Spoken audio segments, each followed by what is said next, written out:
Pipkin the squirrel, Barnaby the bear, and Flopsy the rabbit were planning a grand picnic. "I've packed the honey sandwiches," rumbled Barnaby, "and I've brought the carrot muffins," squeaked Flopsy.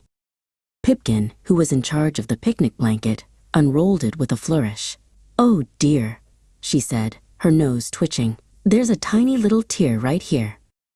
Barnaby the bear yawned a big, sleepy yawn. "It's just a little hole, Pipkin."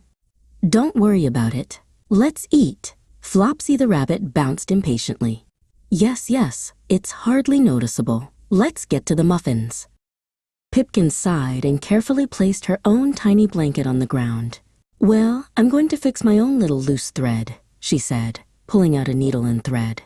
"Just in case." Barnaby and Flopsy just laughed. The friends started their picnic. Barnaby, in his excitement, did a little dance. He spun around, and his big, clumsy foot landed right on the tiny tear in the blanket. R-I-I-I-P. The small tear became a big tear, a very big tear. The blanket split right down the middle, and all the honey sandwiches and carrot muffins tumbled to the ground in a sticky, crumbly mess. "Oh no!" cried Flopsy. "My beautiful muffins! My delicious sandwiches!" wailed Barnaby. The blanket was now in 2 pieces, and the food was covered in grass and dirt. Pipkin, who had finished her mending, looked at the mess.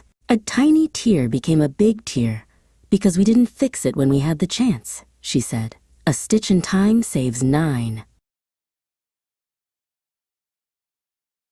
Barnaby and Flopsy looked at each other, then at the mess.